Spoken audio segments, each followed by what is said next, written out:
Welcome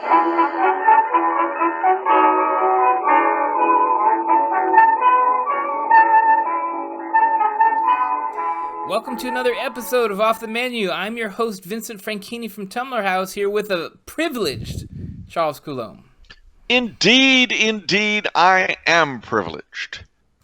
I'm white, I'm male, I'm alive, and I'm not living in the United States. I am so privileged. Must be nice. Oh, you've no idea. I mean, we have cafes, the churches are open, we live lives here. I'm privileged, absolutely. And no, I'm not checking my privilege. No, I'm flaunting it. Yeah. Because you know where that privilege came from? Where? Hard, bloody work.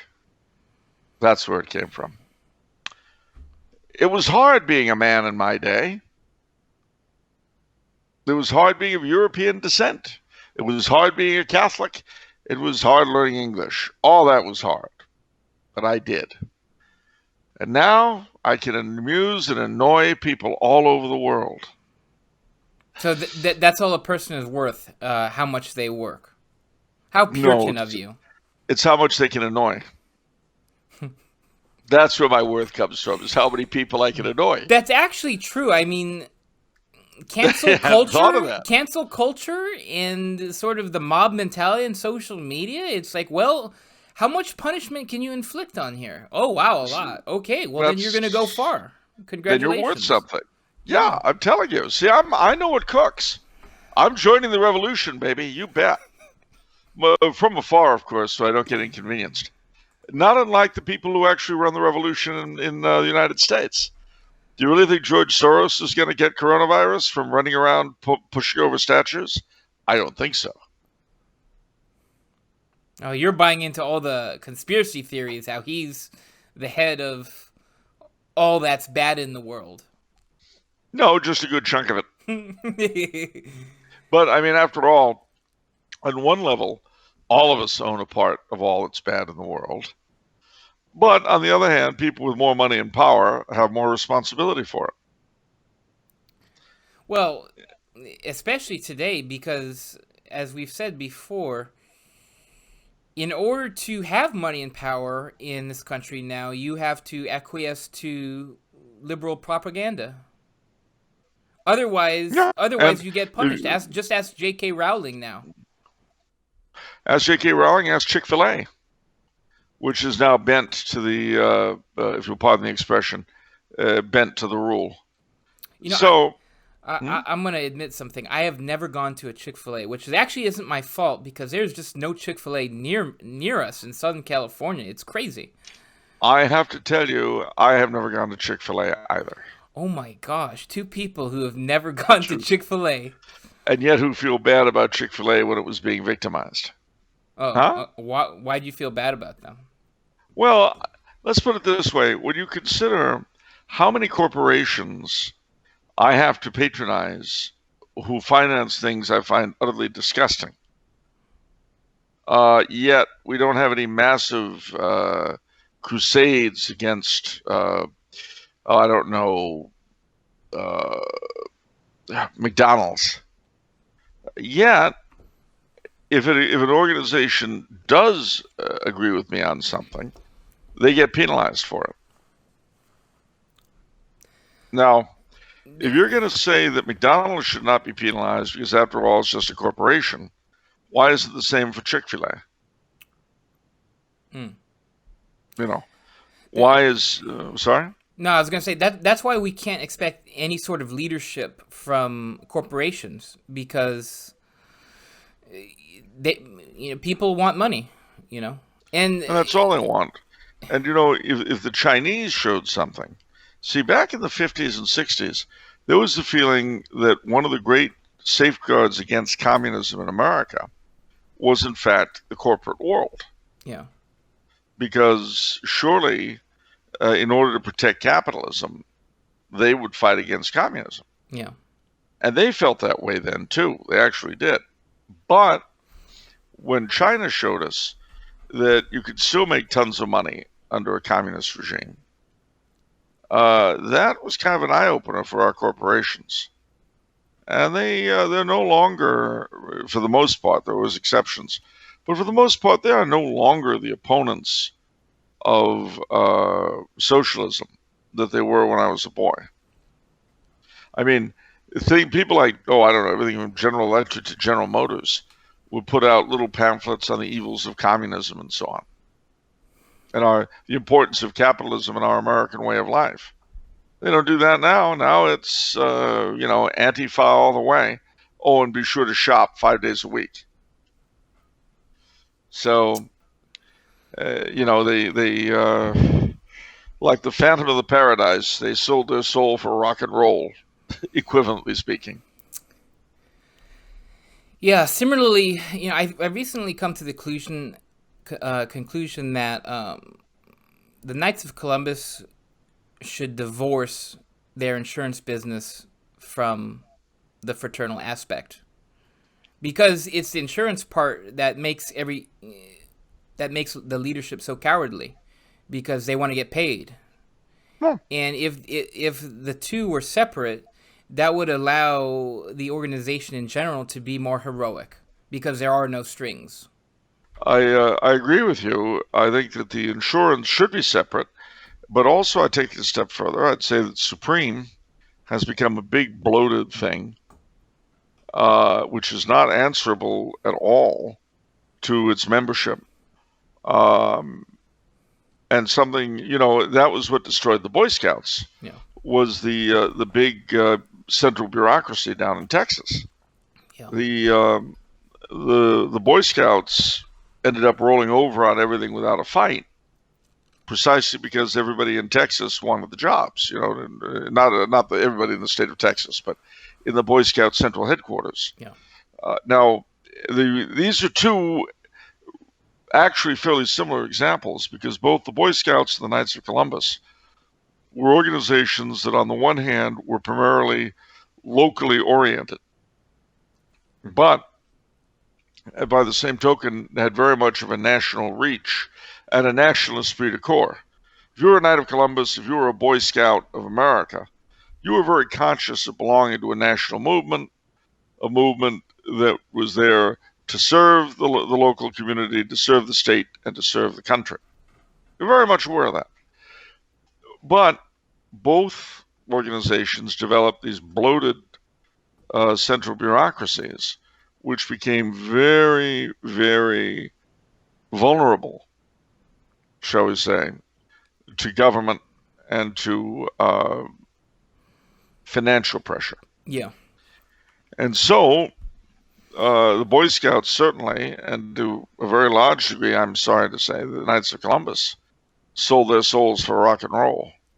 Yeah, all the recent changes in Knights of Columbus, to me, are clearly to help their insurance business. Members being able to join just online and become first degree online through the ceremony and the regalia shenanigans. And now what they did this last year is, I guess, merge all of the degrees into one public ceremony. Yeah. Okay. Which is nothing. Yeah, they're turning it all into nothing. They're making everything as easy as possible just so they can sell insurance. Yep. Because there's no other reason. And that's a horrible thing to say, because, I mean, I know you feel as strongly about fraternalism as I do.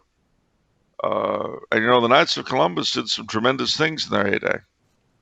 But those days are gone. And the only way to change it, really, would be to break the power of Supreme. And I don't see how you can do that. Right. It's very painful. I love the Knights of Columbus. I'm glad that I'm glad I got in when I did back in the 70s, because I had a first degree ceremony that was sublime. And I'm glad I got my second and third and fourth when I did. Because I tell you honestly, I would not join the organization today if I were just coming in off the street, so to speak. Because why would I? I mean, the insurance is okay, and yes, I'm paying my insurance, just so everyone knows. I haven't reneged on my Knights of Columbus insurance. But my faith, I'll tell you what destroyed really my faith in the leadership was not just the way the new regalia was brought in. It was the way people were punished. In a volunteer organization. Yeah. Oh, I mean, these people suddenly turning into Gauleiters. I have some of the most marvelous memories of my life from doing things with the Knights of Columbus. I will always treasure them, but I don't see that I'll ever be able to do that again. I mean, what's the order going to be like when I come home in 2 years or 3 years or whenever it's going to be? Presuming there's a country to come back to. I don't know. Anyway, let's move on.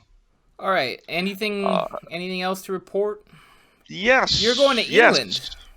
I am going to England, but before I talk about that, 2 days ago, I went to a place. I've been all over the world.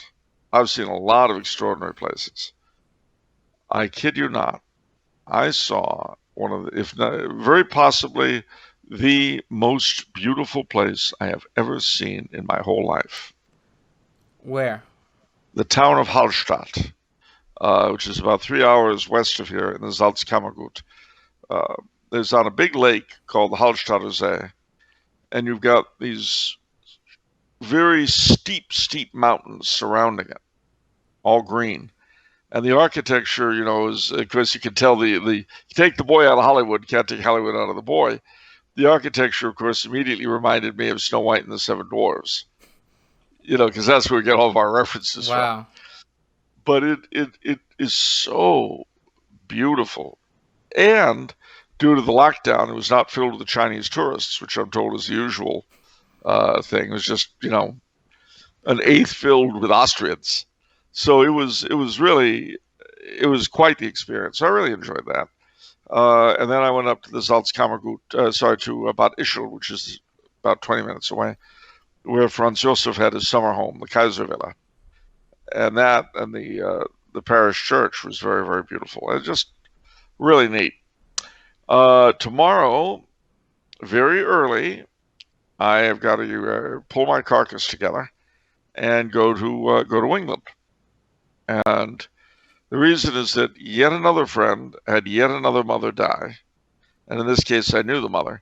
But because of the travel restrictions and so forth in England, I couldn't go there until the 10th. The funeral was the 9th. So I'm going now. And they lifted the English have lifted the quarantine requirements for people coming from Austria. Now, when I go back on Wednesday, the following morning, I'm going to go to my local doctor here and get a coronavirus test, which I have to do. Otherwise, I'd have to quarantine for 2 weeks because they still have that if you're coming from England. But I would not be surprised, frankly, if they find I've got the coronavirus antibodies. Because, people were saying that it was probably in LA as early as January. It was probably in London in February, and I was there in February. And most people who get it don't have any symptoms. Yeah. So, something like 80% are asymptomatic. So if it turns out that I've got the antibodies, I won't be the slightest bit shocked. Well, okay. I hope so. I hope that's the case. So you're nice and safe. Yeah, and it'll save my having to get the vaccine when it comes out. Yeah, and all the mind control inside that vaccine, and et cetera, instituted by our overlord Fauci, who says obey. And no, I don't know. I'm just spouting stuff. I don't care one way or the other. I do. I care deeply. And you know why I care? Why? Because it turns out that if you take this vaccine, you'll become allergic to mackerel. Okay. Where are you going with this? It's not where I'm going. It's where I won't be able to go. I won't be able to set foot in the canteen there at the Tumbler House Tower on Fridays, and neither will anyone else who takes the vaccine. Well, it's technically not mackerel. I mean, it resembles mackerel, but it isn't mackerel. I'll say, mackerel. Smells like mackerel. So, looks like mackerel. Well, maybe we can find new ways to accommodate you, Charles. New special ways. Like maybe not letting the fish rot? Or is that too much? No, age, Charles. Age. Oh, sorry. Like wine. Sorry. I see. Gosh. I forgot. No, there's another alternative. What?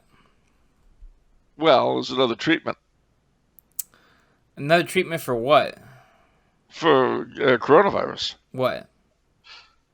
The 13th floor. Well, you're looking tired. You're looking worn. I think that the stress and strain of guiding the ship of state that is Tumbler House through all of the drivel we're going through is beginning to take its toll on you. You need to spend more time in the meditation garden. Yeah. You need to spend more time in the executive dining room testing the wines. That's true. Yeah, see, I know what cooks. I honestly, though, if it makes you feel any better, and I'm sure it won't, in Georgia, the governor came down on the cities and counties, declaring that they cannot be more restrictive than the state.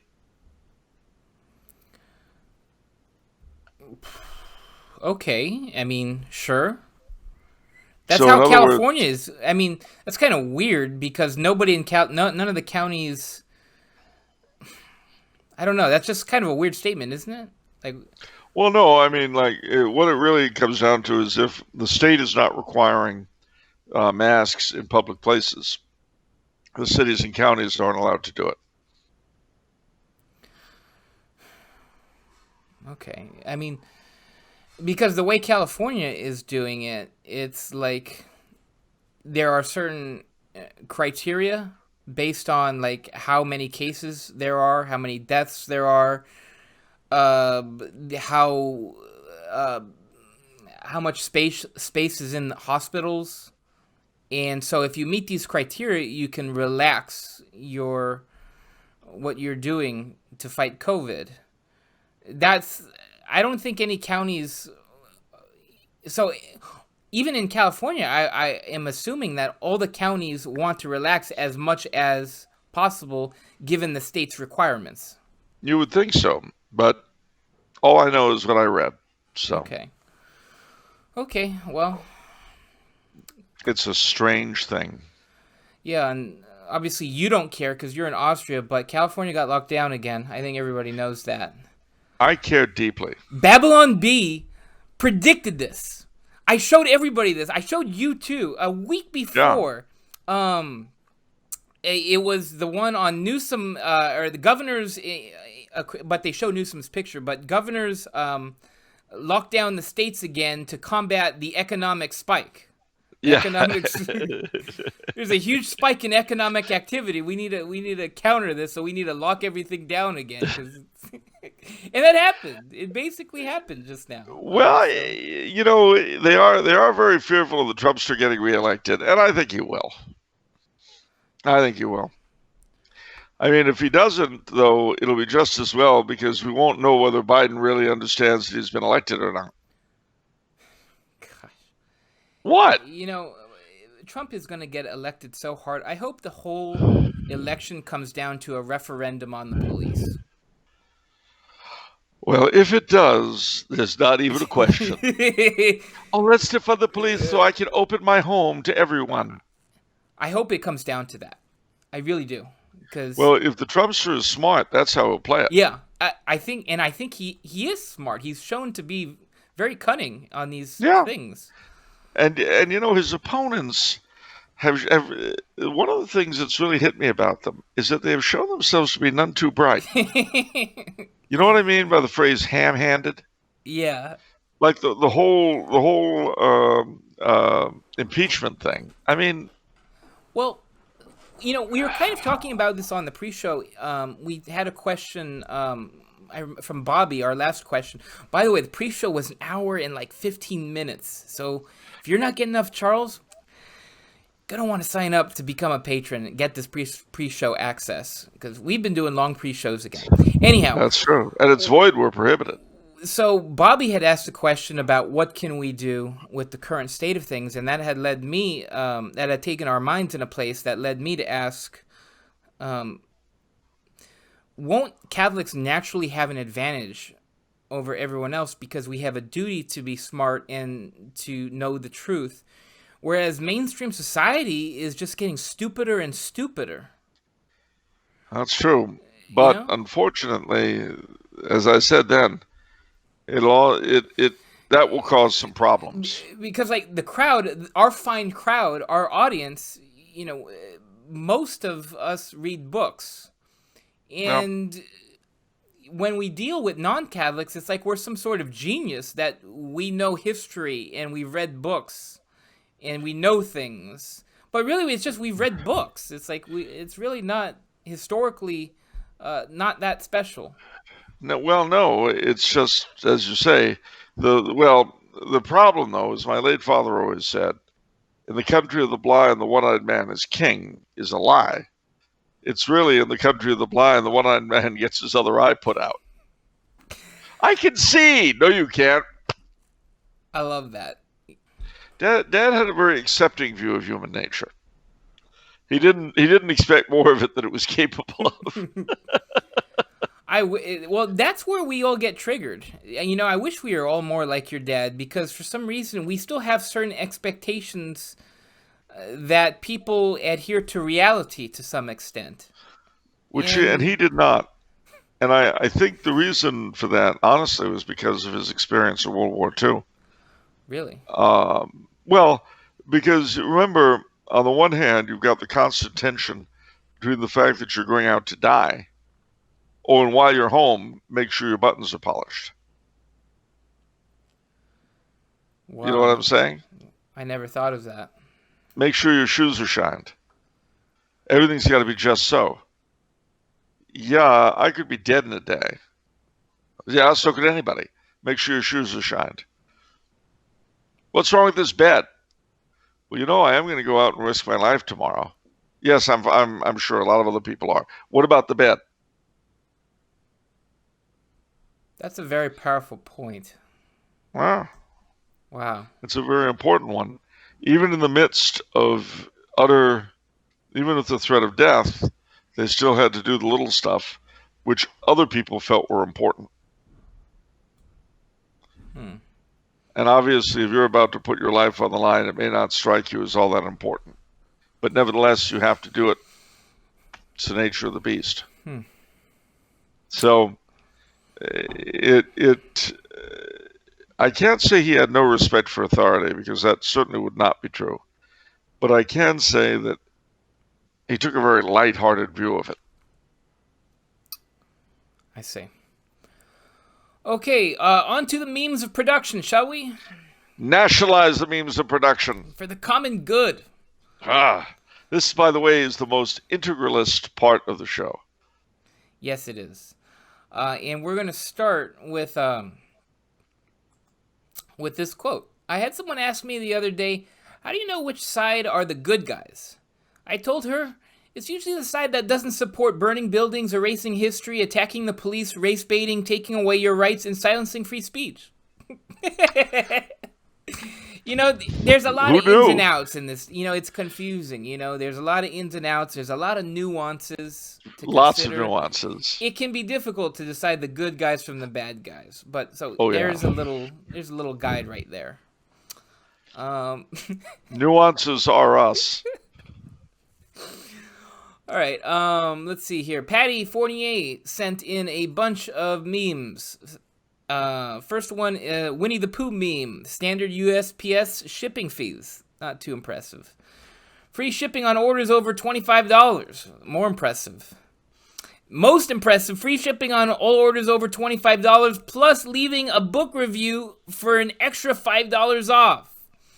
And look at Winnie transforms into somebody else. Yes, me with a top hat, because that's the classiest version, as we all know.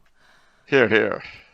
Yes, that's so. It's so you can participate in spreading the faith by the decision to act, to write a book review, to advocate for a book. It's true. We have a bunch of books in our stores, in the Tumblr House store, tumblrhouse.com, which don't have a review yet. And there is a huge difference, I feel, in salesmanship for a book, between a book that has one review and a book that has no review. And if you do 10 of these books, you will be officially named an idea leader. Thought leader. A thought leader. You will be officially a thought leader. And that's a reference. Charles is actually in the process of decompressing because he was so triggered by this one liberal who said a lot of heinous things, but who is heralded as a thought leader. So he's still... I don't want to mention Judith Katz's name, but yeah, she's supposedly a thought leader. I never heard of the babe until today. And now I know she's hot stuff in the mental department. Okay, so back to the book reviews. You write create an avalanche. Be the first to write a review. Get more people interested in the book. If you find if there's an amazing book that you've read and loved, but doesn't have a review yet, review it. Get more people. Convince people. All you need is a single paragraph in which to express your love. Yeah, it doesn't need, and it doesn't need to be Shakespeare. I believe it's possible. These sorts of things are possible. It's why I'm in the business of publishing, because I do believe there are still hidden treasures like that in our bookstore waiting to be discovered. So, and if nothing else, every single book review that's submitted, I get emailed on. So if nothing else, you're convincing me to read and promote a book. So here. So get it started. Let's see here. More memes. What do we got? We got a gentleman with a cardboard sign that says "Bring back the mackerel." How do you like that one? Now, see, I've already responded to that. See, I brought back the mackerel in a big way. What I think he's saying is bring back the mackerel jokes instead of the 13th floor jokes. We want the mackerel jokes again. We want the discussion of mackerel.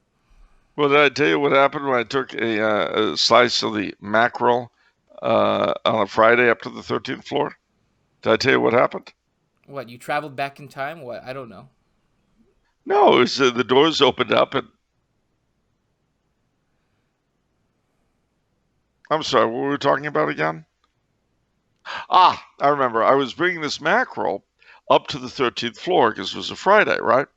So up goes the elevator, the door opens, and...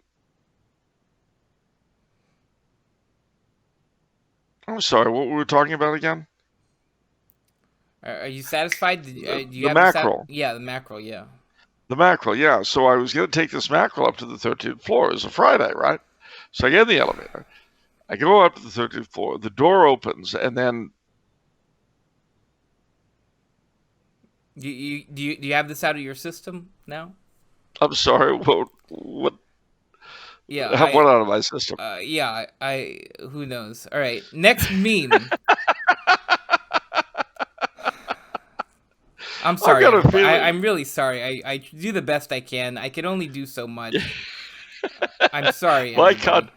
My contract says I get a minimum of 6 stupid jokes per episode. And right now I'm not even up to 2. So this is why I'm privileged, because I can take advantage of the contract. You should have thought of this when your brother was signing me on all those years ago. All right. Next meme from Patty. And remember, Charles, there is no 13th floor. And so this is a spoof off of Men in Black. I'm Will Smith, apparently, and Tyrone is played by Tommy Lee Jones. I don't know if that... I think Tyrone would be very happy with that. I don't know about this, but okay. But yeah, so Okay. See, some people resonate to the 13th floor. You don't, but others love it. Okay. There is the 13th floor, just like the mackerel. The 13th floor has an audience. So do the girls in the secretarial pool. So does Tyrone and his trigger-happy companions. The gardening people, the mailroom crew, they all have their fans. Even the meditation garden has its fans. If it makes you feel the slightest bit better, you are the linchpin upon which all these disparate elements turn. All right. So, next meme. So this is taken off of Twitter, and this is kind of a serious thing. Have we reached the ultimate stage of absurdity, where some people are held responsible for things that happened before they were born, while other people are not held responsible for what they themselves are doing today? Yes. Yes, we have, Dr. Soul, just to, make it clear to you. I think that's kind of probably a response to AOC, who was, I guess, defending the looters, where they're just, they're hungry people, and hungry Yeah, well, people. they are. They should go into her neighborhood. Yeah, take everything she owns. Maybe take her, the whole thing. Bye-bye. I think, if you're going to wish that kind of garbage on other people, you should be willing to have it happen to you. Of course. Of course. So if she really wants looters and rioters to do their best to other neighborhoods, she should be willing to have them do it to her neighborhood, to her home, and to her. Yes. Okay, are you ready for the questions, Charles? Because we have a lot of good questions. I know. I know, but I'm coming from a place of great disenchantment. I just feel, you know what I'm saying? It's like, because, yeah, Okay, so then we'll just cut the episode short here. If you enjoyed liking this episode, you can hit the subscribe button. Oh, never mind. If it's Monday, it's off the menu. I'll answer the questions. Fine. Bye-bye. That's called calling my bluff. You know that. That's terrible. All right. Fine. I'll answer the questions. All right. First one is from Patty. Patty, how are you? What is the history of Imperial Brazil? That's a good question. Basically, in the year of our Lord, 1807, Portugal was invaded by the French under Napoleon, and the Portuguese royal family fled to their big American possession, Brazil. And they set up shop in the then capital, Rio de Janeiro. Well, as we know, Napoleon was defeated, and most of the Portuguese family went home, but the King of Portugal left his oldest son to hold the fort in Brazil. Now, at this time, Spanish America, for various reasons, was falling victim to independence, and a lot of the Brazilian oligarchy folk felt the same way. So what the prince, Dom Pedro, decided to do was to put himself at the head of the independence movement, which he did. And so Brazil, well, it means that Brazil became independent from Portugal. Oh. Okay. But he was the son of the king, the oldest son, and so he proclaimed himself Emperor of Brazil, Dom Pedro I.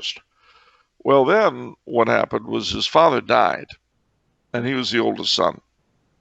So he went back to Portugal to become king, and he left his son, who was a little boy at the time, and would grow up to become Dom Pedro II as the emperor. And in 1840, he came of age and became emperor in fact as well as in name. And he ruled as emperor until something bizarre and terrible happened. In 1889, he ordered the slaves freed, and that was the end of slavery in Brazil. But it caused a great deal of resentment on the part of the slaveholders. So the following year, when he was out of the country seeking medical treatment in France, they pulled a coup and overthrew the Brazilian Empire. And that was how Brazil became a republic. Okay, so that begs an obvious question. Why don't liberals view Dom Pedro II as an Abraham Lincoln abolitionist type figure? Hero, even. Because he was an emperor. And the interesting thing was that when he was overthrown, there was a revolt by a lot of former slaves in his favor, which was put down very bloodily. And again, you wouldn't have heard this in school, and the brain dead people that dominate education would not tell you about it. Judith Katz would never mention it, I'm sure. She probably doesn't know who Dom Pedro II is. Didn't he have a restaurant somewhere, on the Lower East Side? This little Portuguese place. I'm sure I passed it. Dom Pedro's. That's what it is, right? No, Miss Katz. Dom Pedro II was, in fact, the Emperor of Brazil. Brazil? That's a game like canasta, right? No, it's a country in South America. It wasn't just that he was an emperor, probably, but he was Catholic, right? He certainly was. And that, we cannot have any Catholic abolitionists. We can't have, because that's confusing, because Catholicism, the Catholic Church, is in favor of oppression. We know this. So we can't have that, right? We can't have him as a sympathetic figure. No. But since there's really nothing bad we can say about him, he simply goes down the memory hole. That makes sense. Yeah. That's okay. All right. Next question is from Adrian. All right. Recently watched a YouTube video where Mexican author Juan Abascal claims that Masons were behind the expulsion of the Jesuits from Spanish lands. Can Charles please tell us what he knows about the motivations behind this sad event? Can he also recommend some titles which can deepen our knowledge of the expulsion? Well, yes. Firstly, you got to remember that the Jesuits had a huge missionary program all over the world, in Asia, Latin America. The mission state of Paraguay was an independent country, sandwiched between Portuguese Brazil and Spanish Argentina. But it was all Indian and Jesuits. They had their own army and everything. Well, the thing was that the Jesuits' major loyalty, although they were very prominent in Catholic Europe and Latin America and so on, their major loyalty was not to any single government, but to the Holy See itself. And the Enlightenment ideals were spreading in the courts of Catholic Europe. The Jesuits became increasingly, shall we say, seen as a threat to the control of the country by the given enlightened monarch. Now, in Spain, Carlos III, founder of California and Los Angeles, had a prime minister named Floridablanca. Now, Carlos III, you must understand, was actually an extremely devout Catholic. For instance, he made all of his bureaucrats take an oath. They had to swear to defend the Immaculate Conception to the death, the doctrine, which is still debated. Things like that. So he was a very devout man. But Floridablanca was able to convince him that the Jesuits were a threat to the throne. And so he ordered them expelled from all of Spain's dominions. Now, this created a huge manpower problem for the church in Latin America. And to this day, there are parishes in different places that haven't had a resident priest since the Jesuits were expelled. Among other things, it required that the missions be filled with somebody. And in the case of the Baja California missions, because the Jesuits were now gone, and Baja was settled by the Jesuits, you see, he turned to the Franciscans, which is how Father Serra got sent to Baja California. And as we know, he then sent him out to Alta California, and so I had to replace the Franciscans with Dominicans. But the point of the exercise is that Florida Blanca and people like that were definitely Freemasons, and they were the ones who were responsible for convincing Carlos III that they were a problem. Similar, the first time this happened was not in Spain, but a few years earlier in Portugal, where another member of the order was also prime minister, a man named Pombal. And he was able to convince, I think it was John V or Joseph, I forget which, was the king of Portugal, that they were a big threat to him. And he cited Paraguay as an example, because the existence of Paraguay kept Brazil from expanding into that area. So that was the first expulsion. And then the other Catholic powers followed suit. Austria, Naples, and they put a lot of pressure on Pope Clement XIII to abolish the Jesuits completely. He refused to do it, but he died in 1773, and they were able to get his successor, Clement XIV, to do it. But interestingly enough... Wait, to do what? To abolish the Jesuits as a whole. How? I don't understand. The order was abolished. Well, how did it come back then? Well, that's a good question. The answer is that there were two countries ruled by non-Catholics, Prussia under Frederick the Great and Russia under Catherine the Great, where the Jesuits had schools. And both, although neither Frederick or Catherine were what you would call pious, they valued the Jesuit education. So they refused to allow the papal bull of suppression to be published in their countries. So, after the Napoleonic War and the French Revolution and all that was over, in 1817, Pope Pius VII officially reestablished the order. Now, there had been little groups of Jesuits here and there that had sort of established ad hoc groups, and a number of those became part of the new Jesuit order. But the actual continuity comes through the schools in Prussia and Austria, or Prussia and Russia, rather. Okay, so let's say you're a Jesuit priest during this time, and your Yeah. order gets abolished. What do Sure. you do? What do you have to do? depends. What are you mandated to do? Well, you've got to leave the order, of course. The order's dissolved, so basically it depends on where you were. So take Maryland, for example. All of the Catholic priests in Maryland in 1773 were Jesuits. It was the Maryland province of the order. And their superior, their provincial, was a man named John Carroll. So when the order was abolished, they simply formed themselves into a local corporation, and they kept living the way Jesuits have always lived. The same prayers and so on. But, and they functioned that way until 1817. Some groups of Jesuits started new orders, some of which remained separate after 1817, some of which went back into the new order. And then some of them just became regular diocesan priests.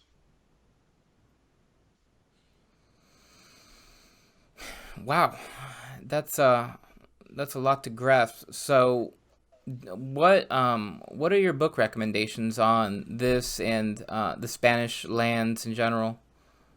Well, there's several different ones. My mind just went blank. Well, for the Jesuits, for the story, the best church history I know, which I happen to remember covers this very well, is Moray Thompson's History of the Catholic Church, and you'll find that online. That really it covers it very thoroughly. There's a book by a man named Bolton, I think, called The Spanish Borderlands of America. It goes into great detail about what the abolition of the order meant in southern Arizona and Baja California. Okay. A couple questions from Patrick. All right. Could you please list the reasons for some of the differences between groups from different regions in Spain? Particularly, Why are Catalonians liberal anti-clericals while the Basques are not? Well, that too is a very good question, and the answer is severalfold. Firstly, not all Catalans are liberal anti-clericals, but a lot are. The reason for that is primarily because Barcelona became a great industrial and trading center. And in the 19th century, wherever you've got and there were other towns like that, in the 19th century, wherever you had industry, you had socialists. Because where you had industry, you had misery. So, but there's also the fact that Catalonia, like the Basque Country, was Carlist during the three Carlist wars. And so they were sort of disaffected from the rest of Spain and always had been. Catalonia also had sided with the Habsburgs during the War of Spanish Succession. So there had always been a certain... Remember, Catalonians do not speak Spanish, they speak Catalan. And they had very long histories of autonomy. So anytime a Spanish ruler came along who was keen on centralizing, the Catalans were immediately opposed to him. And then with the 19th century, the whole socialist anti-clerical thing got mixed up with this. Now, as to why the regions of Spain are different, well, a lot depends on a lot. For one thing, the nature of the Reconquista means that they're very different. The areas that were freer of Muslim rule longer tend to be sort of different from those that were less so. So Andalusia in the south still has a certain amount of North African influence in the ways of life, in the manner of things. But in Asturias, where a certain portion was never conquered and the rest was liberated pretty early, it's extremely different. And then Galicia, which is way off in the northwestern corner, has a lot of Celtic influence down to the bagpipes. So a lot depends on who were living there at the time that the Romans came, how the given region made out during the Reconquista, and then during the Reconquista, which kingdoms they were under. Because you see, the reason why Spain was so disunited was because every one of the Spanish kingdoms, Aragon, Castilla, Leon, Asturias, and so forth, Navarra, they started out from different centers of resistance. And obviously, whoever started that particular center laid the foundations for the later kingdom. By the time the last portion of Spain was reconquered in 1492, the number of kingdoms in Spain was down to just a couple. Well, three: Navarra, Aragon, and Castilla. And of course, as we know, Ferdinand of Aragon married Isabel of Castile, and that was the beginning of modern Spain. Portugal, they never quite got integrated. Yeah. Okay. Another question from Patrick. Will Charles please explain how the Theophylacts were able to control the papacy so strongly? Where were the other Roman noble families and church hierarchy to oppose them? Well, where were the other noble family, the other Catholic families in the church hierarchy to oppose the Kennedys? Sometimes in history, a particular family, for various reasons, becomes dominant. The Theophylacts had better soldiers, I guess. They had more money. What period of time is this? 900s. It was the pornocracy. It was when the House of Theophylact dominated the papacy, and not in a nice way. Not in a nice way. Okay. In a really sleazy, slutty way. Okay, we have 7 questions from Diego. Wow. Oh, Don Diego, my gosh. Okay, let it rip. I recently bought a collection of books from Tumblr House. Hey! In order to get the over $25 free shipping and handling, no CODs, void where prohibited, limited time offer, while supplies last, operators standing by, act now, etc. But wait, there's more. Submit a book review and get an instant coupon for $5 off your order. Very good. Not an actor. No, not an actor. Real person. All right.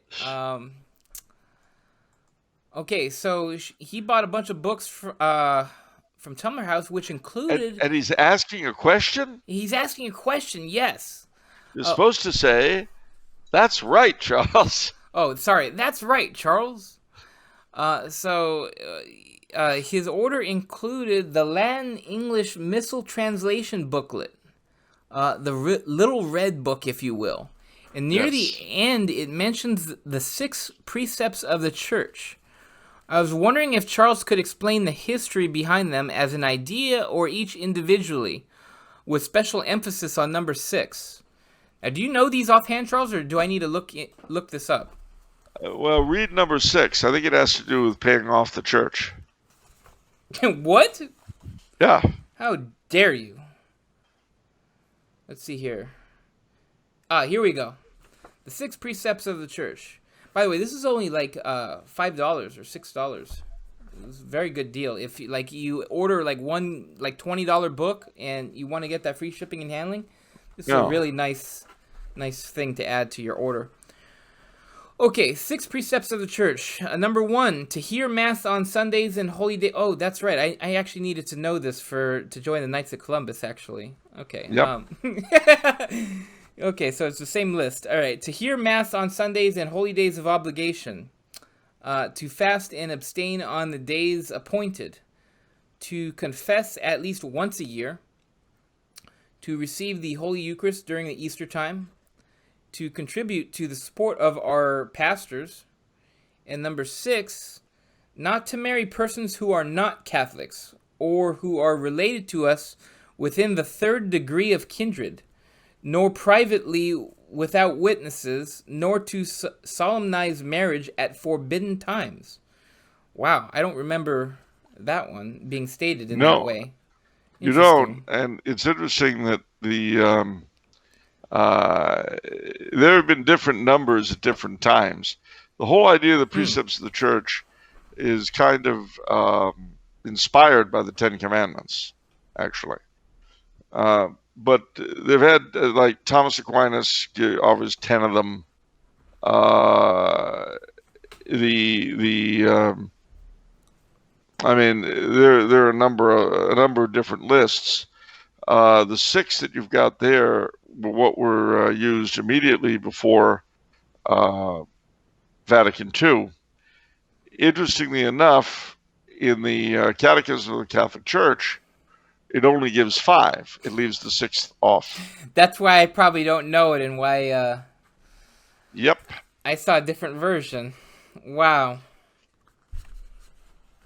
Well, it's more complicated now, right? It's like you can marry a non-Catholic, but you have to, get... You accompany them. And you have to raise your kids Catholic. You have to agree to raise your kids Catholic, and right? Or something like that? Something like that. And you've got to accompany them. Okay, wait, can you marry a non-Catholic in the church or no? Of course you can. Okay. But you've got to get a dispensation. Dispensation. Okay. I don't... And the fact that you have to get a dispensation shows that it is not honestly, preferred. Save yourself the trouble and get that person converted, honestly. And don't go through the mess. I know some people who have married non-Catholics, and... It can be difficult. It's a burden on their heart that they have to carry because of this. Don't do that to yourself, please. Yeah, and it's a burden. It's a burden on the other person too, because you don't have. I mean, stop and think about this for a second.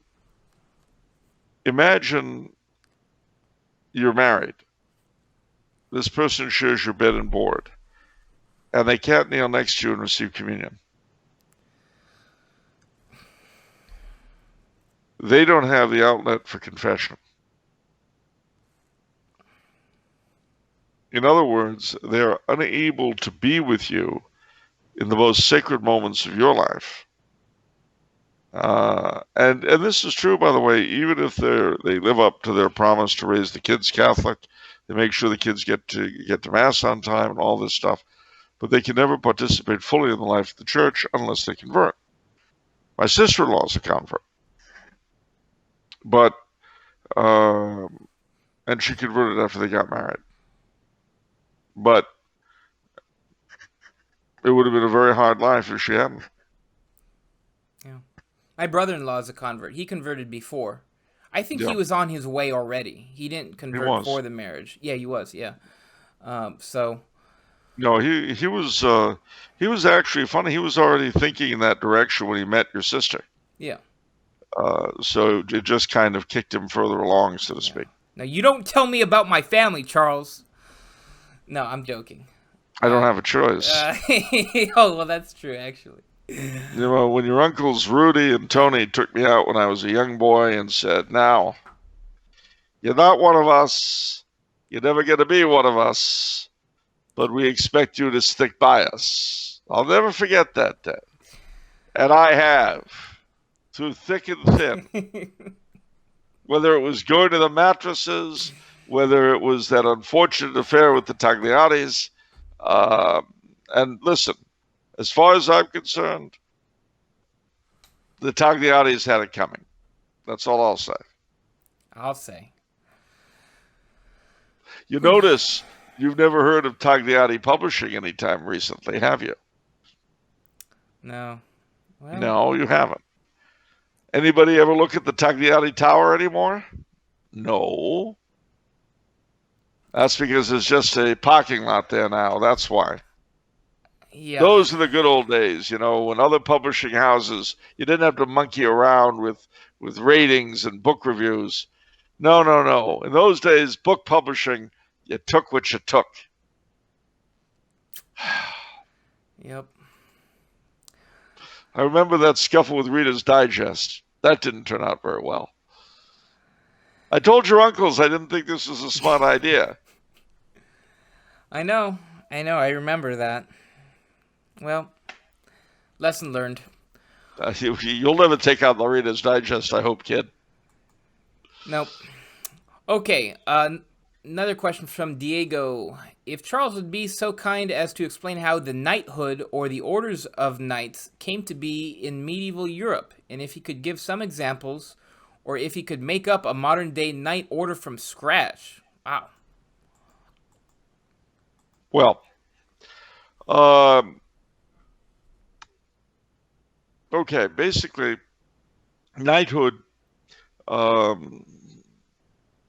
originated basically from the church Christianizing the warlike activities of the Germanic peoples.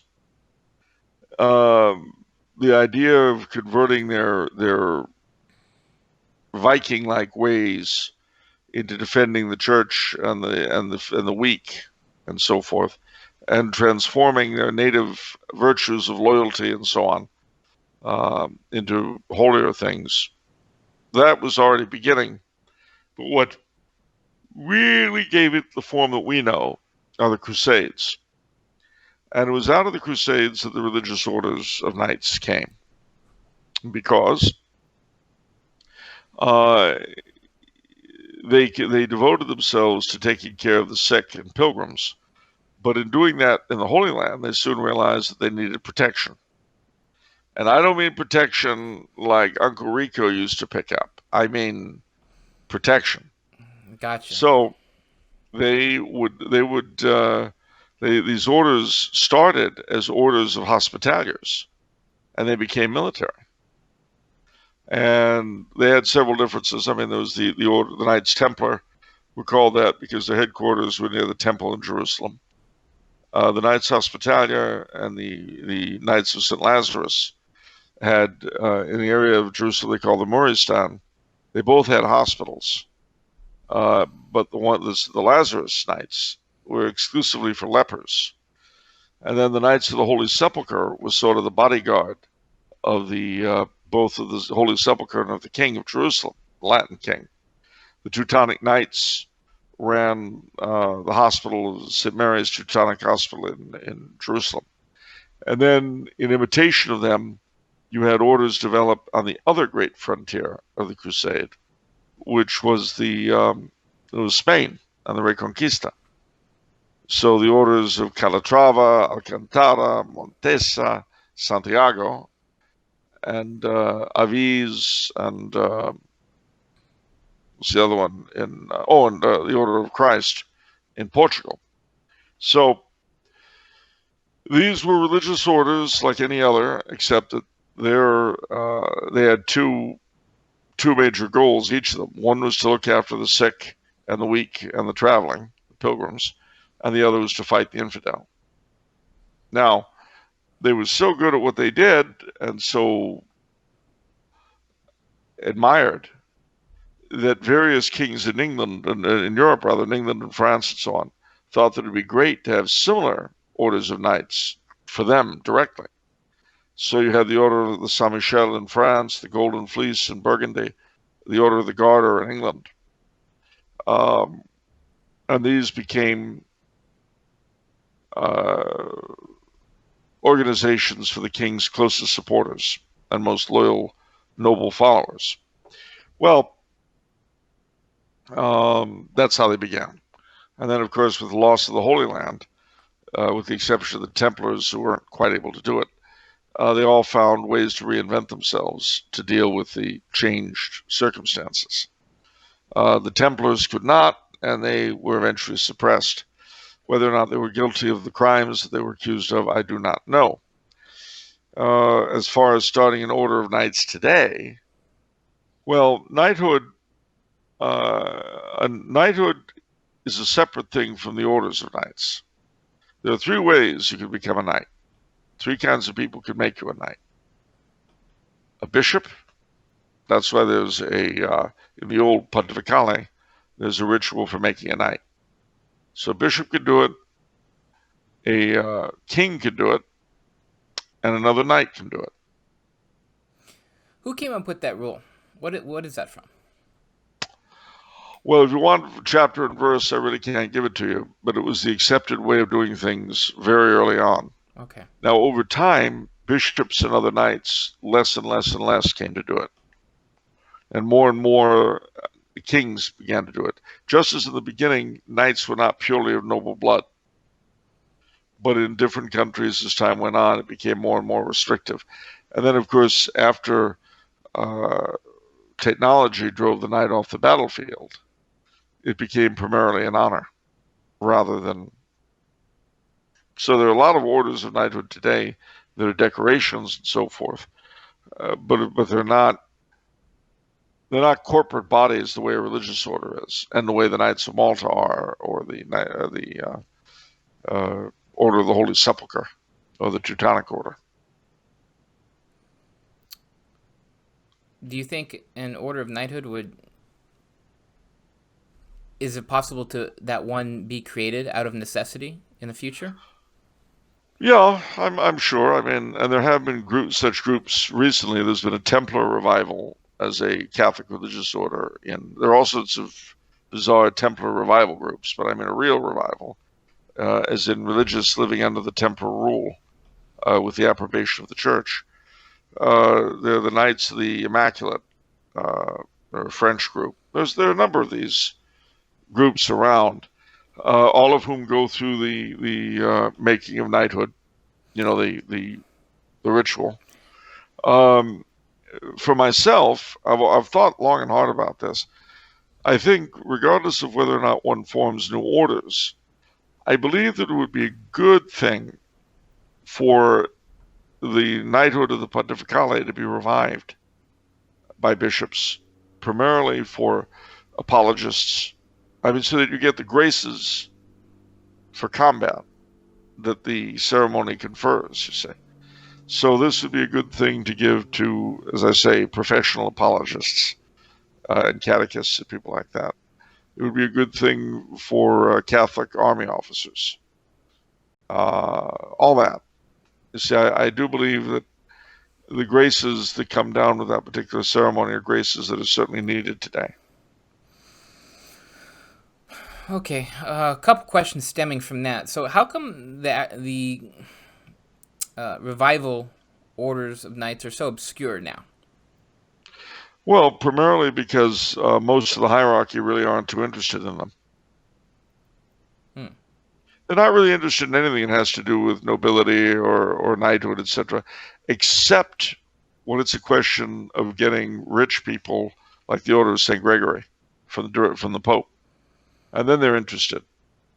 They're interested in the orders to the degree that they bring in money and grease the skids. But they're not really interested in chivalry per se. Is there any bishop in the United States who does this, who will make knights? I don't know. You would think Cardinal Burke, this is up his alley to some extent. He might. Because I have no idea. I don't know. I don't know if bishops know or have even considered this. Well, remember, any bishop who exclusively uses the post-62 rites will not have seen this in the Pontificale. So that's part of the problem. Yeah. So, see, also, since Paul VI, all of the military and nobiliary and all that elements of the church have been obscured. He abolished, for instance, all of or almost all, not all, but almost all of the hereditary positions at the papal court. And he turned the papal chamberlains, who had these really neat Renaissance era uniforms, costumes, into gentlemen of His Holiness. Now, the gentlemen of His Holiness, a lot of them still came from European noble families and so forth, and it's still a great honor. But in 2013, the current Holy Father, now gloriously reigning, announced that he wouldn't make any more gentlemen of His Holiness. And their job is to attend the Pope in the Vatican, so you'll still see them. But no new ones have been made since 2013. Because, and it was the same with getting rid of most of the papal army, the noble guards, who were noblemen, the Palatine Guards of Honor, and the gendarmerie. All they kept was an ununiformed gendarmerie and the Swiss Guards. They got rid of the rest of the papal army. And Paul VI did something else, which I thought was not a very nice thing. Rome had its own nobility apart from the papal creations. And in 1870, when the Italians took over, the Roman nobility split. The white nobility recognized the new government. The black nobility refused to. Now, these were people whose training and position in society fitted them for service in the government. The foreign office, governors, things like that. And those who recognized the new government did just that. Those who refused no longer had the entree to professions that their status had entitled them. But they gave that up out of loyalty to the popes. So, to reward them for this, in 1929, when the Lateran Treaty was signed, then the Vatican city-state was created, the so-called black nobility were given Vatican citizenship. Paul VI took that away in 1969. Why? He felt it wasn't in keeping with the times. Paul VI would often say that when there was asked, why are you getting rid of this? Why? It's not in keeping with the times. We live in a more egalitarian age, and people don't do this sort of thing anymore. I don't know if I should ask this next question because it's a little accusatory, but did Paul VI verbally or through action retract any of these sorts of things that he did? Did he express any regret over anything he did? I have no such knowledge. And it was funny. The noble guards, who, as I said, were all noblemen, and their unit descended from another unit, a couple of units they'd been in the papal service for centuries. And this was snuffed out all in one day. They asked for a special mass and ceremony where they could lay up their colors in the Vatican. And the Secretary of State, oh no, just give them to me. There's no need for that.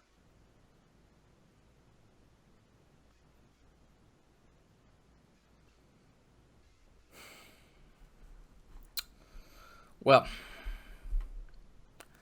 that certainly gets your blood boiling, doesn't it? It got my blood boiling when I was a little boy, and it doesn't cease to do so now. Wow. I told you Paul VI is not really one of my favorites. I thank God for Humane Vitae. I've no doubt he's a saint in heaven. But I suppose it's because of the sheer misery of his last 10 years, brought about by Humane Vitae. Okay, next question. This might be just hearsay, but is there anything concrete on there being 7 Romes or Roman empires before the advent of the end times? I think that's a reference to the dream of Nebuchadnezzar. Nebuchadnezzar? Nebuchadnezzar. Wait, remember when Daniel was a captive in Babylon. Nebuchadnezzar had a dream, and in his dream there was this big statue that had 7 layers. Okay. And the bottom layer had feet of clay. Yeah. And this has traditionally been seen to represent the several different empires that would rule down to the end of time. Oh, okay. I jumped the gun, I guess, because I was like, how could Nebuchadnezzar dream of Rome when Rome didn't exist yet? Well, it was a prophetic dream. Okay. This is sort of the strange area where... So he wasn't a just person, was he? No, he wasn't, but his empire was one of those empires. Okay. Because, before Rome, there was Alexander. Before Alexander, there was Persia. Before Persia, there was Assyria. No, before Persia, there was Babylon. And then before Babylon, there was Assyria. And so you have those 5. And then it was a count of there'd be a 6th and 7th before the end of the world. Okay. So do you take stock in that? I don't know. Could be. We'll know. We'll find out when it happens. Come on, I really Charles. am my father's Live son. a little. Live a little. I really am my father's son. I'm not what you would call terribly speculative about things I don't really know much about. I don't feel like you're consistent on that charge. I feel like some things. You like speculating sometimes. Sometimes, but when I don't, I don't. If I don't feel like speculating, I don't. But then on the other hand, if I feel like speculating, I do. What if someone held a gun to your head and said, speculate? I'd say, okay, boss, you bet. I'll speculate about whatever you want me to speculate about. I'll speculate about winged unicorns grazing on the moon, if that's what you want. Okay, fine. This is a great question. Does Charles believe in the idea that everyone alive with European blood is descended from Charlemagne? What is that all about? Well, first, in recent years, mathematicians, through applying math to genealogy, came up with the conclusion that all people of European descent descend from a restricted number of people alive in 800, and one of those restricted people would be Charlemagne, who had 18 at least children.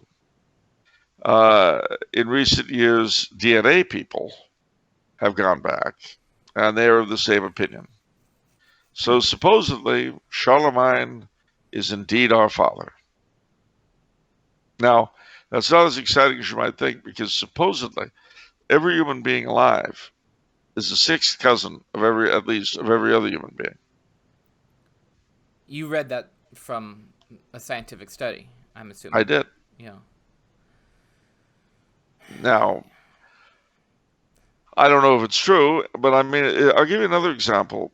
In doing research on my Scottish background, I found out that the McKinnons supposedly descend from Kenneth MacAlpin, who was the first King of Scots. But he, in turn, descends from the High Kings of Ireland, from Neil of the Nine Hostages.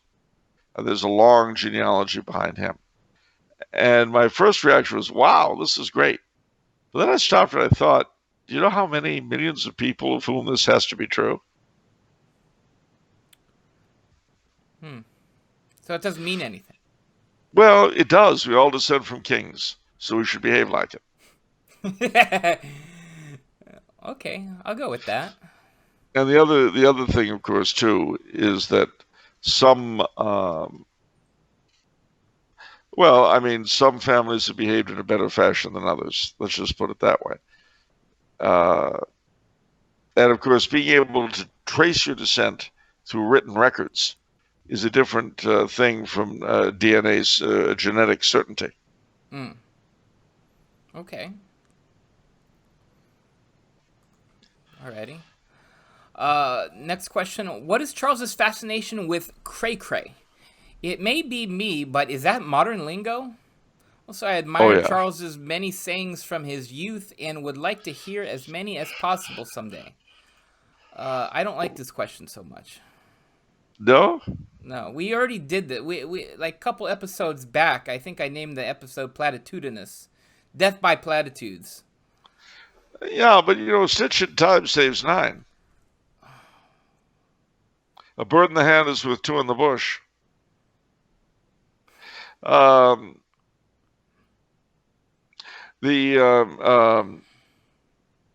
rolling stone gathers no moss.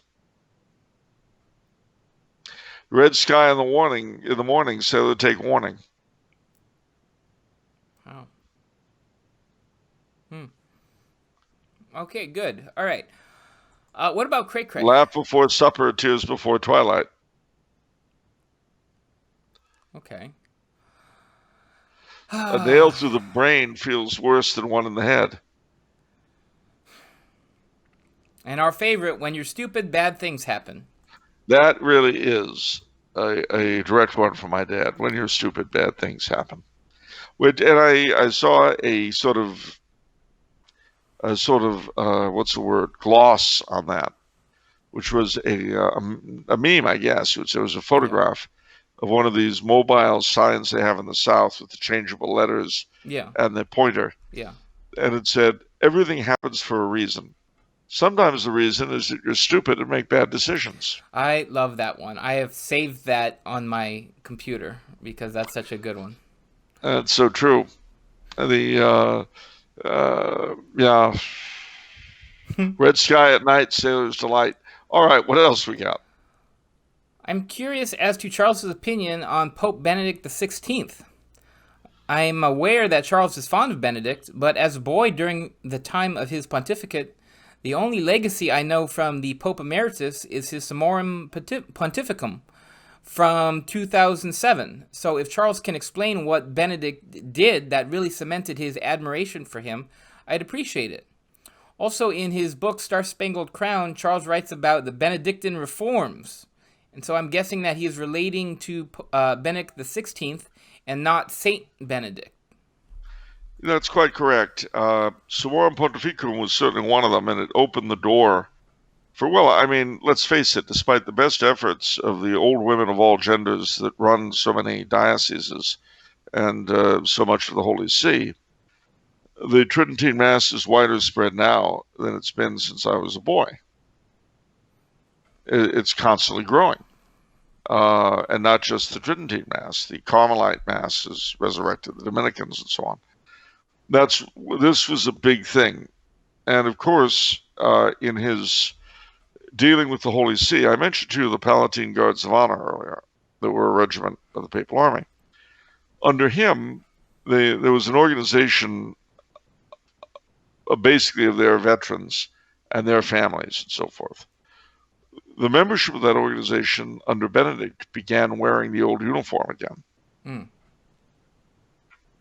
slowly, he began resurrecting papal symbolism that Paul had dropped.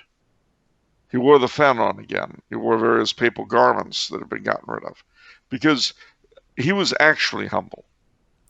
Yes. He knew that the papal office, given the damage that's been done to it over the past several decades, needed a resurrection of its symbolism. And that was more important than what he personally was comfortable with. See, that's the thing. The mark of humility in a person in high office is whether they exalt the office over themselves. And the Benedictine reforms I referred to in the book were all this kind of thing. Now, he also brought into being the Anglican ordinariates, which have had, despite the best efforts of all kinds of people outside and inside the church, have still managed to do fairly well. And I suspect, as time goes by and the episcopate becomes saner, it'll do better and better and better. He also was opened up a lot of venues with the Eastern churches, with the Orthodox and so on, which have not, for reasons beyond our control, they've kind of withered. But nevertheless,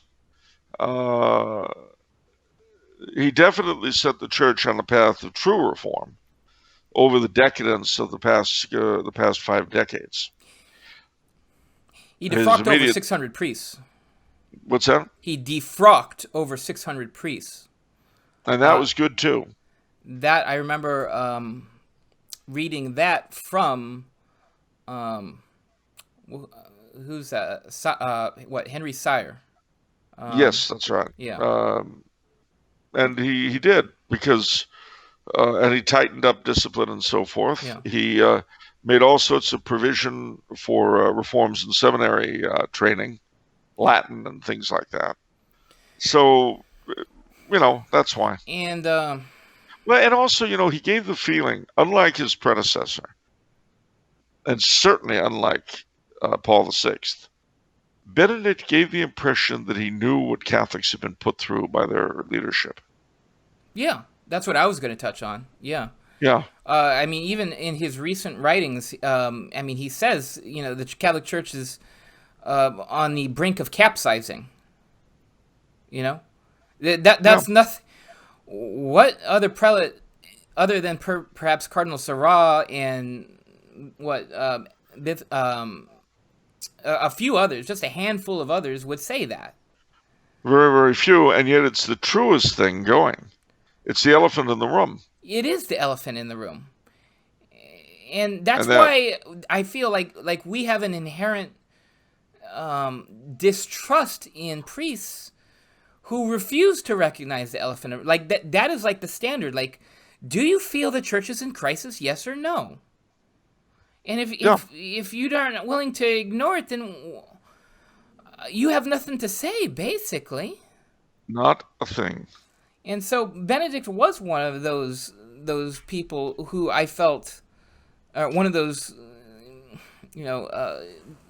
like I remember I enjoyed how liberals were frustrated at him. I remember Susan Sarandon called him the Nazi Pope. They sure did.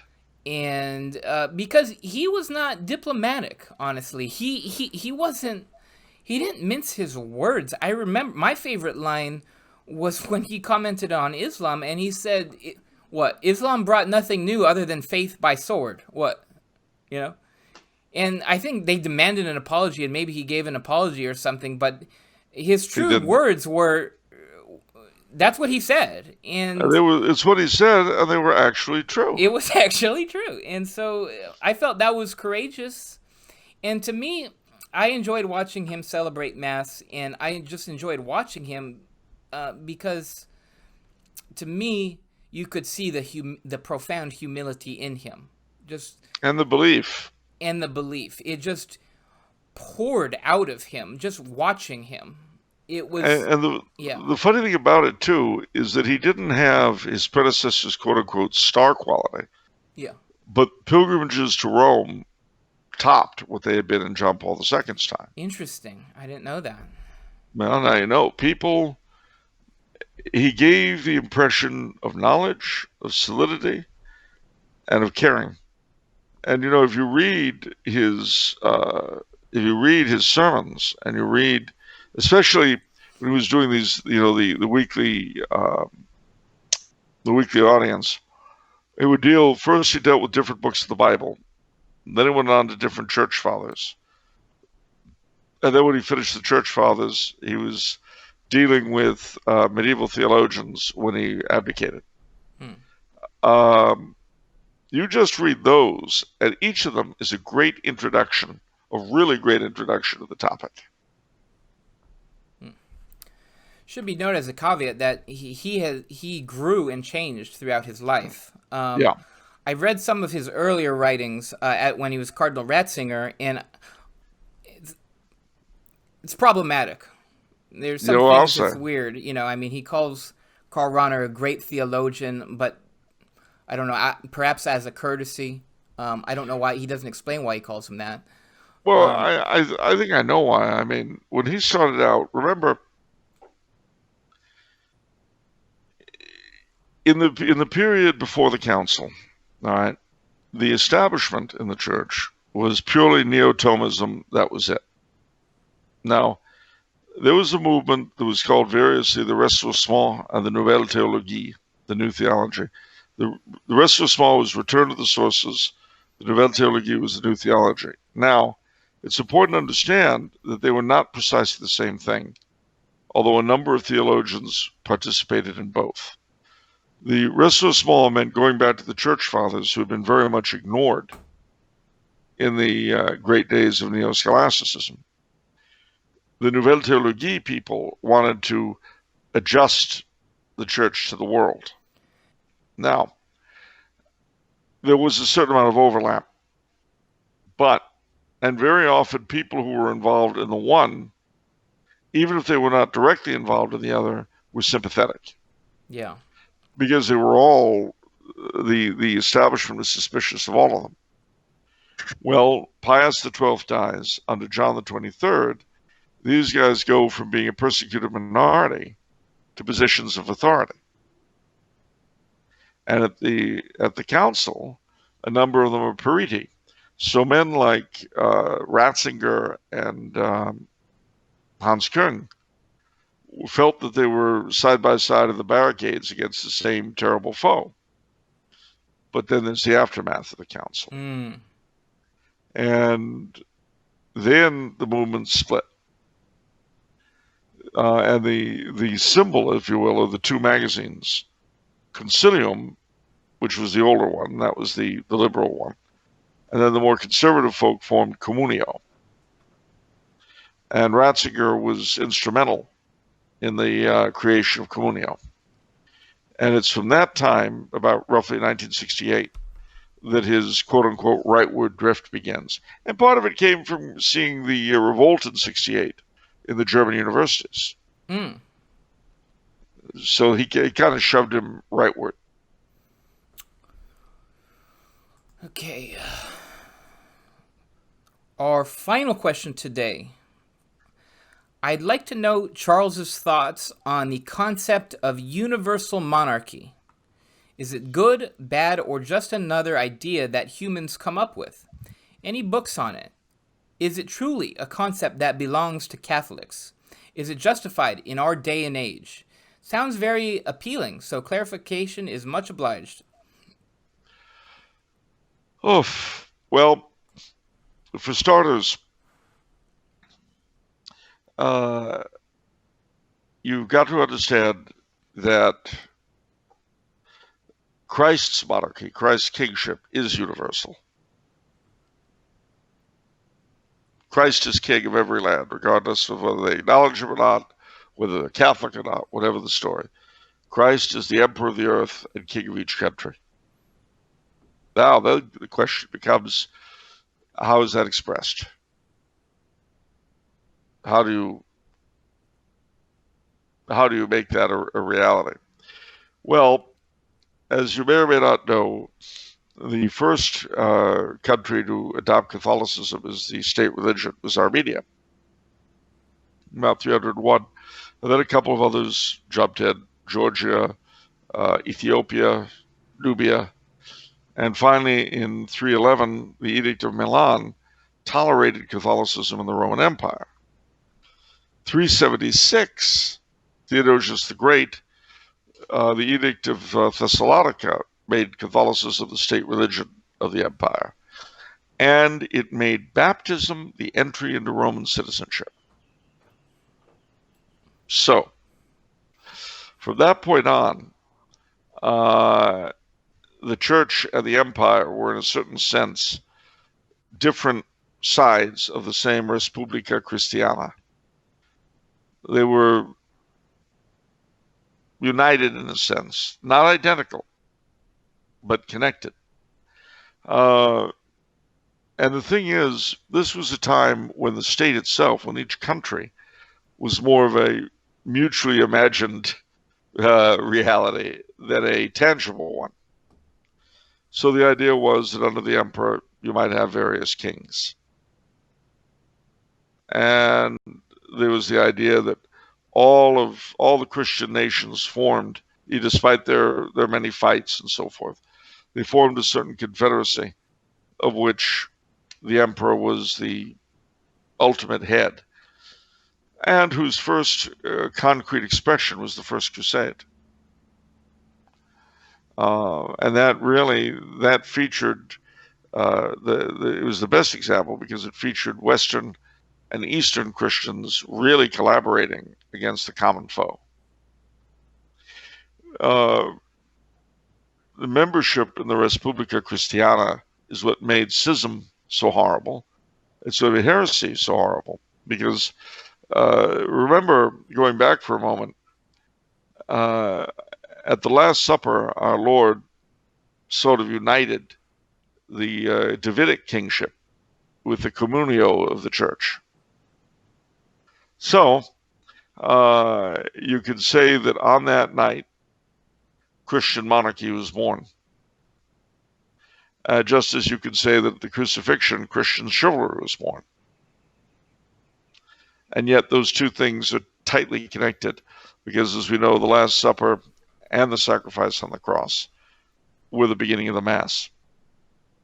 Two separate events in time and space, and yet the same. So, where do we go from there? Well, every member of the body of Christ, membership of the body of Christ was the same as citizenship, full citizenship in Christendom. And if you weren't a member of the church, you were therefore not a real citizen. And that was why Jews, Muslims, heretics, etc., couldn't hold public office, couldn't go to university, couldn't do anything like that. They very often had their own quarters of towns where they lived under their own laws, but they were not part of the Commonwealth. So, this was the idea behind each of the Christian states for a long time, and the idea also that they somehow belonged to a single universal monarchy. And the interesting thing about that is that the last really contested election for a Holy Roman Emperor, the election of 1517, featured Charles V, who won, running against Francis I, the King of France, and Henry VIII, the King of England. And it's interesting, too, that when Henry declared his independence of Rome religiously, he also declared his independence of the Holy Roman Empire. Now, again, part of our difficulty with looking at these concepts is because we're used to thinking in terms of power and not authority. For us, a state that's based upon authority but doesn't have a great deal of power is not a state at all. And the way that those states were able to function was that their citizens really believed themselves to be part of the Commonwealth, part of the entity, just as much as they were part of the church.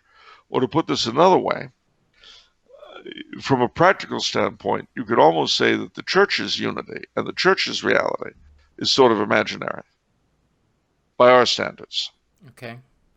I mean, especially in America, where your membership is voluntary. It's not like Germany where you have to pay a church tax. In the States, you're a Catholic because you're baptized and you say you're part of the church.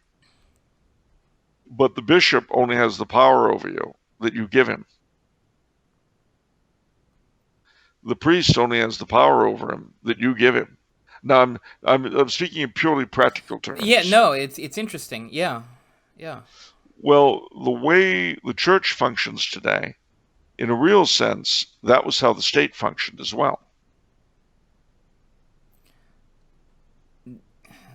That they only have the power that you give them. In a real sense, yeah. So, for instance, all right, they have the concept of the king's peace, which we still have in law. That's why we have justices of the peace. You can be bound over for breaking the peace. You know, that term, the peace, it was the king's peace. And it meant all of his subjects living in peace with him and with each other. But something happens. Out on the king's highway, a man starts robbing people. Well, the king is in his capital. He has no local forces to deal with it.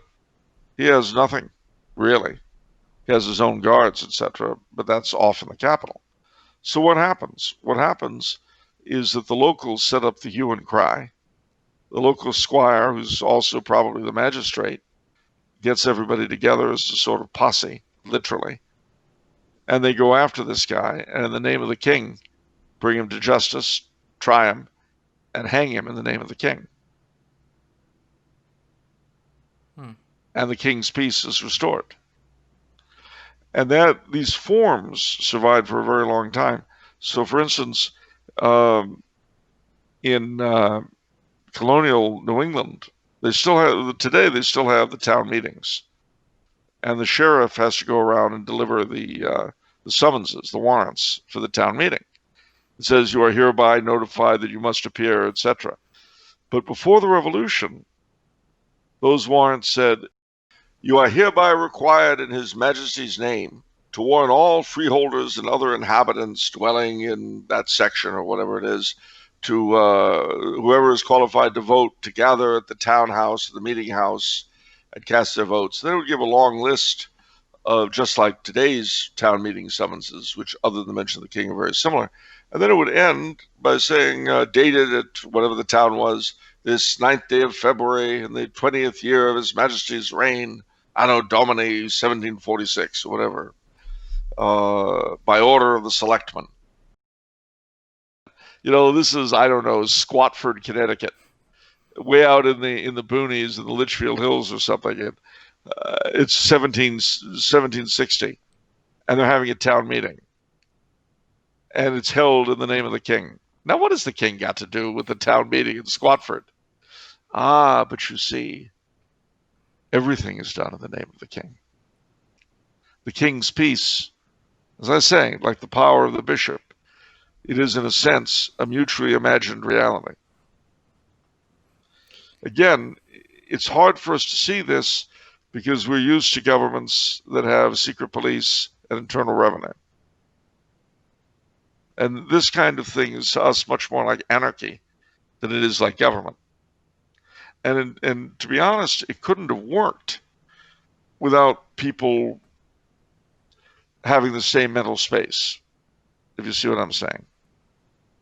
Anyway, I mention all this because that was the way the nations were. Their greater unity, the universal monarchy that they believed themselves to be a part of, was like that, only more so. So in other words, it combined an apparent universal sovereignty with the most extreme subsidiarity. Because towns and villages and all that, for the most part, ran their own affairs. And yet, if you'd ask them, well, we're loyal to the emperor and we're loyal to the king. We're the king's men. What does that really mean? Well, it means we'll fight the king's enemies if they come. We'll pay the king's taxes, such as they are, and we'll keep the king's highway free of robbers. That's what it means.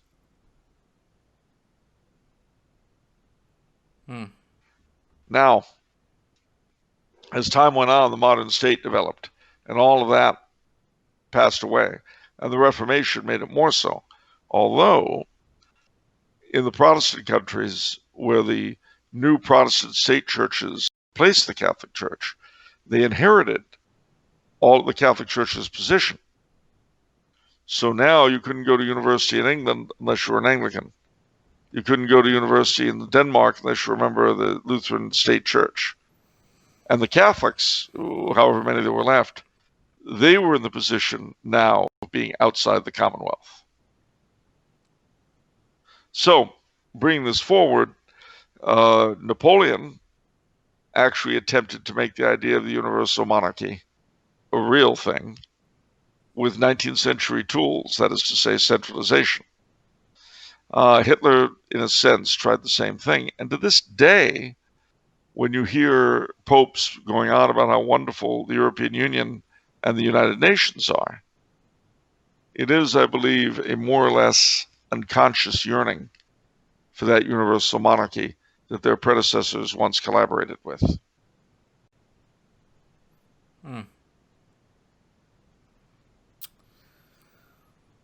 It's interesting. I'll touch upon one of the things you said, which is that in your comparison, where you say with the church, the priests and the bishops only have the power that you give them, you decide to give them, and that the king is the same way, right? Is that correct? Yeah, he was. Now, perhaps detractors of monarchy might say, no, that's not the case in a monarchy. That's true in our current system where we vote. What would you say to that? I'd say go back into lockdown and call me when you're let out. Please. Go play. No, the fact of the matter is in the Middle Ages, a good king was like an orchestra leader because so many different elements of society had power. The church had some, the guilds had some, the cities had some, the lords had some, even the peasants had some.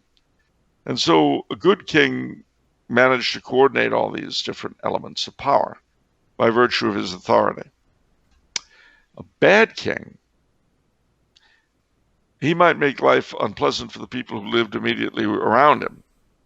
But what you would get for a bad king was not despotism. Everybody wouldn't be locked in to their homes. No, all over the entire country. And all the churches wouldn't be closed unless it was under interdict. No. But what you would get is anarchy, as the different elements of society battled each other. That was the great defect of the medieval system. And, in time, the modern state developed and brought along difficulties of its own, which we are now enjoying today. Or at least you are.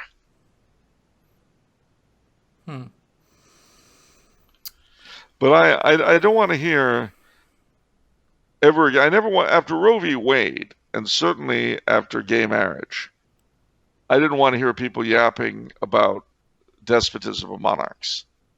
But now, just shut up. Go enjoy your locked in, put your mask on before you go to bed, and call me in the morning. I mean, just get over yourself. Wow. Well, this has been quite an episode, and I don't mind saying I look forward to even rewatching this during editing because there was really a lot on this episode. I hope everyone was pleased with this one as I am. This was quite a treat, Charles. No, you're welcome. It's these are the times. I hate quoting Thomas Paine, but these are the times that try men's souls. The summer soldier and the sunshine patriot will not persevere. And I'm removed from the action, an exile, driven from my own land by circumstance. But honestly, the news from home cuts me. It cuts me very deeply. I'll be home for Christmas, God willing. I think, ladies and gentlemen, that probably after the election, things will settle down. If the Trumpster is reelected. If he's not, then Antifa and the rest will find out they've woken up something that should have been allowed to sleep.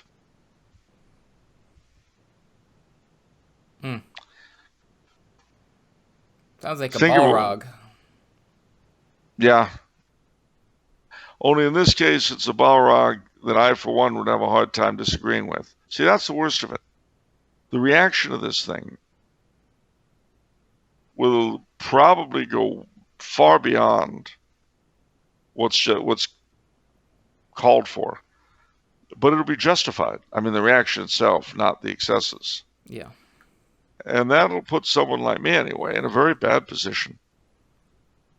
You know, it's like if you see a bunch of Marxist professors being beaten to a pulp by a bunch of,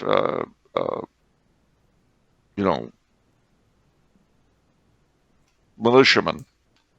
Well, it's not a good thing. You don't want it to happen. But you know why it's happening and why they're doing it. You see what I mean? And then out of that chaos, I suspect would or might arise a strong man. And then everything will be dependent entirely upon his personality. And I can't predict that. I mean, he might be, if we're lucky, a Franco or a Pinochet. If we're not, a Hitler. No way of knowing until it happens. So, our friends with BLM and Antifa who are having a good time now, better enjoy it while they can, because it won't last. And unfortunately, I will not be happy, probably, with the reaction. Do you have a time frame on that? Well, it depends on what happens. I mean, if the Trumpster is reelected, then I suspect it won't come for another 4 years. I mean, if you remember what the last year or so of Obama's time was like, things are getting crazy. When you've got the black sheriff of Milwaukee saying that the President of the United States has declared war on law enforcement. Sheriff David Clark, my favorite sheriff. Great guy. The black dude with a cowboy hat. That's the one. Love him. But if Hillary had been elected, apart from going to war with Russia, I don't know where we'd be.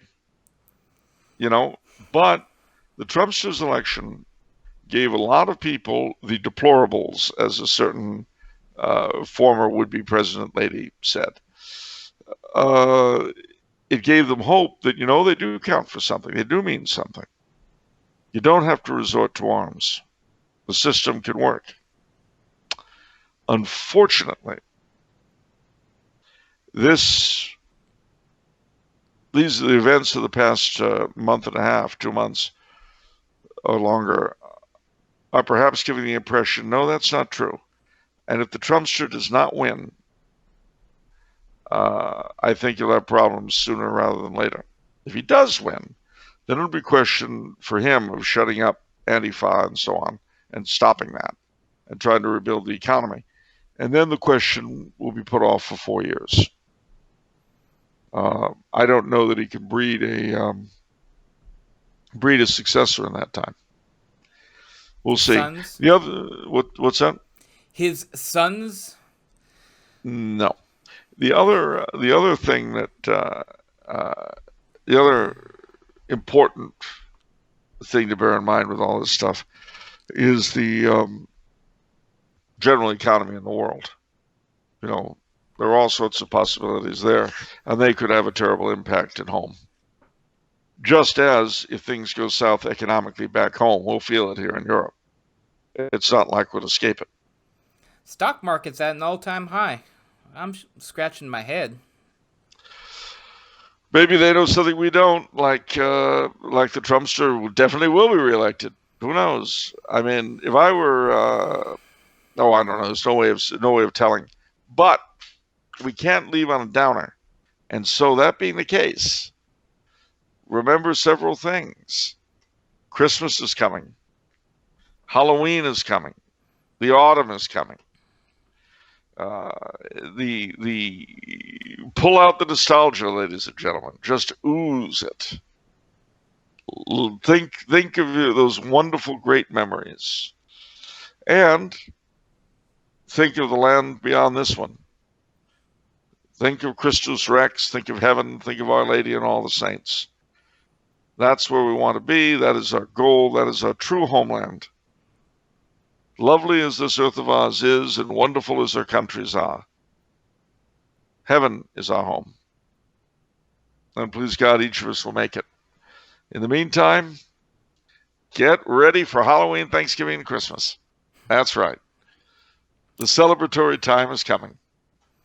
All righty. So remember, if it's Monday... Hold on. No, I've got this. It's off the menu. Okay. And the soul you save... No, don't, no, please, don't prompt me. No. May be your own. There you go. See you next time, everyone. God bless all.